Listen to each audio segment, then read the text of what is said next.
오늘 우리가 묵상하는 예레미야 2장 1절부터 10절까지 말씀은요, 똑같이 알파벳 순서대로 시가 이어져 있습니다.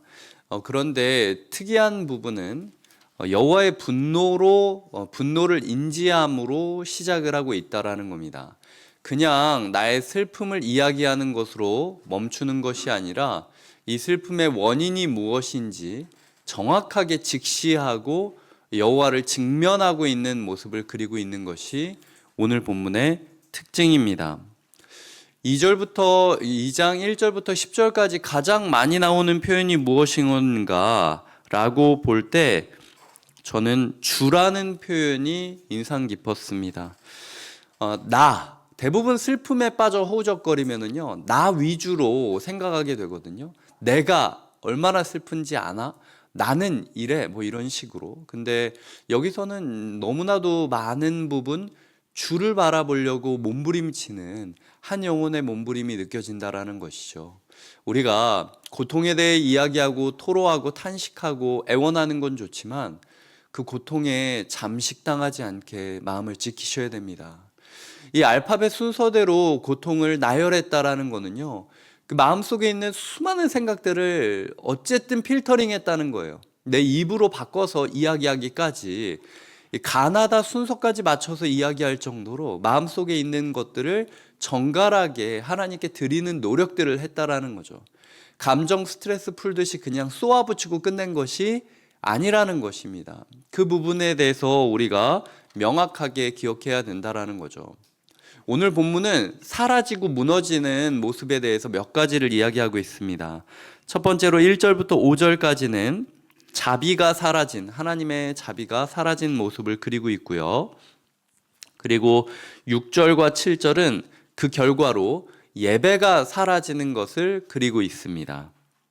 8절부터 9절 상반절까지는 결국은 내 인생을 지키고 있었던 성벽이 사라졌다라고 이야기하고 있고요.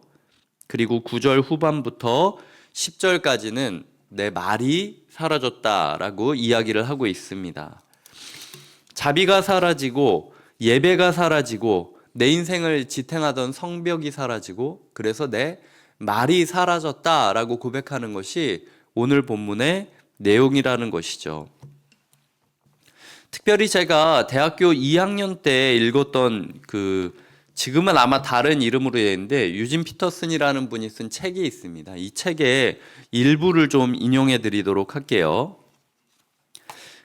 목회자의 역할이 뭐냐라고 이야기를 하는데, 목회자의 역할이 특히 고통 가운데 있는 성도님에게 우리가 만났을 때 목회자로서 해야 할 일이 뭐냐, 고통에 동참해주고 고통을 분담해준다. 여기까지는 우리가 쉽게 생각할 수 있죠. 근데 그 다음에 뭐라고 하냐면 감정의 파편을 깨끗이 치워줘야 된다고 해요. 성도님들이 막 쏘아붙이고 자기가 왜 힘든지도 모르고 자기가 왜 슬픈지도 모르고 자기가 왜 화내는지도 모르고 하는 그 모습 가운데 감정의 파편을 치우고 도대체 왜 이렇게 된 건지를 따지게 도와줘야 된다는 거죠. 그래서 고통의 원인이 무엇인지 역사적인 기초를 드러내 주어야 된다라는 구절이 있었습니다.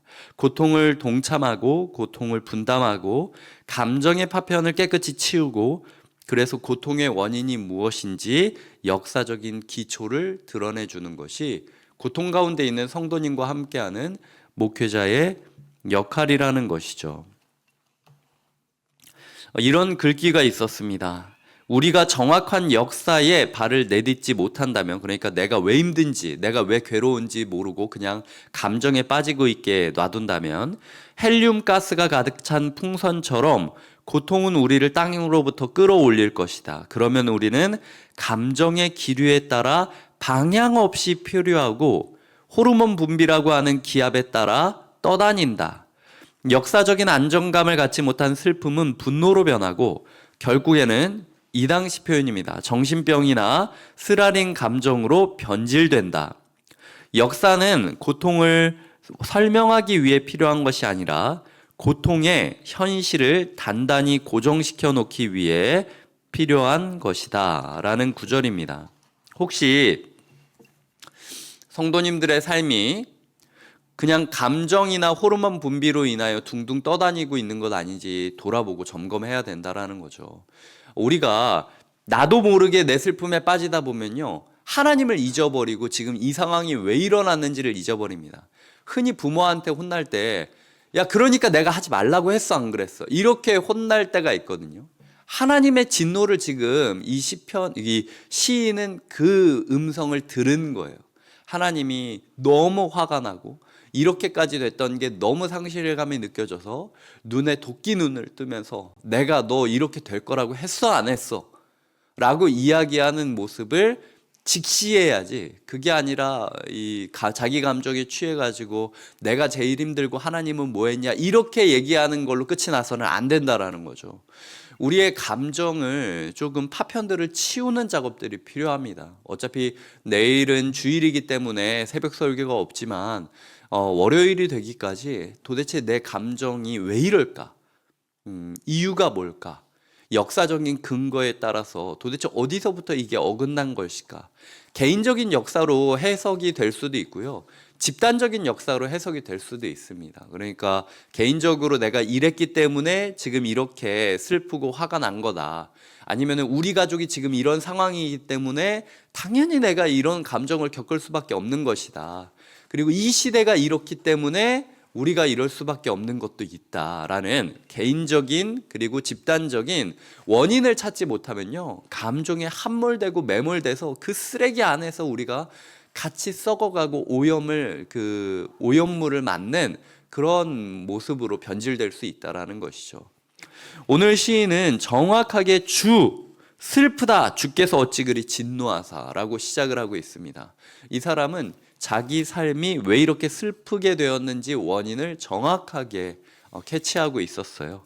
우리의 삶 가운데 도대체 내가 왜 이렇게 슬퍼야 되는지, 혹시라도 내가 주님 앞에서 해결되지 못한 무언가가 있어서는 아닌지, 알고 있지만 그럼에도 불구하고 자기 고집으로 인하여 주님께 은혜를 구하지 않고 있었던 것은 아닌지 돌아보시면서 함께 기도하시는 시간 되시길 주님의 이름으로 축복드립니다.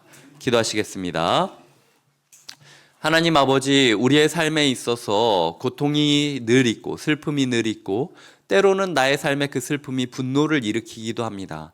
하지만 오늘 시인이 자기의 분노를 뛰어넘어 하나님의 분노를 직면했던 것을 보며 우리는 우리의 감정에만 취해서 쏟아내는데 급급하고 있는가, 아니면 주 앞에 서서 도대체 내가 왜 이런 상황 가운데 있게 되었는지 따져보고 감정의 파편을 치우고 역사적인 근거를 찾는지 돌아보게 하여 주시옵소서. 하나님, 둥둥 떠다니지 않게 하여 주시옵소서.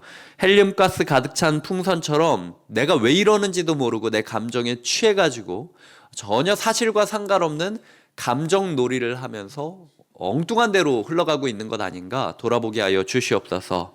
하나님께서 머무르라 하신 그 땅이 무너진 땅이라 할지라도, 정말 내가 직면하기 싫은 무너진 내 인생이라 할지라도 그 땅에 못을 박고 나의 삶을 고정해 둔다면 반드시 예레미야 애가가 끝날 때 하나님을 소망 노래하며 끝났듯이 우리의 삶에 소망이 넘칠 것을 신뢰합니다. 주님, 우리를 긍휼히 여겨 주시옵소서.